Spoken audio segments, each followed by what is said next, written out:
कुणाचं काही काम असलं मी डायरेक्ट दादाला फोन करायचो, दादा सांगायचे ते शिंदेंना घेऊन या. पण आज दादाच तिथे येत म्हटल्यानंतर कोण मला फोन करून आतमध्ये घेणार आहे. अजितदादांची अंत्ययात्रा या ठिकाणी दाखल झाली आहे. आपल्यासोबत महाराष्ट्राचे सुप्रसिद्ध गायक आनंद शिंदे आहेत. दादांना शेवटचा निरोप देण्यासाठी आलेला आहात, काय भावना आहे? आता काहीच सुचत नाही. आणि पहिली गोष्ट म्हणजे इतके गर्दी आहे की मी सुद्धा आतमध्ये जाऊ नाही शकलो. हीच खेदाची गोष्ट आहे की इथे येऊन त्यांचं दर्शन फक्त लांबून मी पाहिलं. ज्या दादांच्या सोबत मी बसलो उठलो त्यांच्यात आता काय सांगायचं की कुणाचं काही काम असलं मी डायरेक्ट दादाला फोन करायचो, दादा सांगायचे ते शिंदेंना घेऊन या.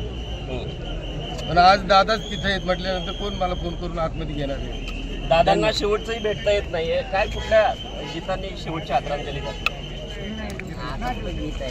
नक्कीच आपण पाहू शकताय की आनंददादा या ठिकाणी आलेले आहेत, मात्र त्यांना सुद्धा अजितदादांचं दर्शन घेण्यासाठी मध्ये एंट्री दिलेली नाहीये. त्यामुळं खेद व्यक्त करत ते या ठिकाणाहून निघून जात असल्याचं एकूणच चित्र आपल्याला सध्या बारामतीमध्ये पाहायला मिळत आहे. अजितदादांची अंत्ययात्रा या ठिकाणी दाखल झाली आहे. आपल्यासोबत महाराष्ट्राचे सुप्रसिद्ध गायक आनंद शिंदे आहेत.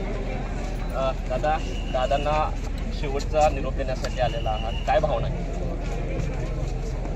आता काहीच सुचत नाही. आणि पहिली गोष्ट म्हणजे इतके गर्दी आहे की मी सुद्धा आतमध्ये जाऊ नाही शकलो. हीच खेदाची गोष्ट आहे की इथे येऊन त्यांचं दर्शन फक्त लांबून मी पाहिलं. ज्या दादांच्या सोबत मी बसलो उठलो त्यांच्यात आता काय सांगायचं की कुणाचं काही काम असलं मी डायरेक्ट दादाला फोन करायचो, दादा सांगायचे ते शिंदेंना घेऊन या. पण आज दादाच तिथे येत म्हटल्यानंतर कोण मला फोन करून आतमध्ये घेणार आहे. दादांना शेवटचंही भेटता येत नाहीये, काय कुठल्या गीतांनी शेवटची आदरांजली करते? नक्कीच आपण पाहू शकताय की आनंददादा या ठिकाणी आलेले आहेत, मात्र त्यांना सुद्धा अजितदादांचं दर्शन घेण्यासाठी मध्ये एंट्री दिलेली नाहीये. त्यामुळं खेद व्यक्त करत ते या ठिकाणाहून निघून जात असल्याचं एकूणच चित्र आपल्याला सध्या बारामतीमध्ये पाहायला मिळत आहे.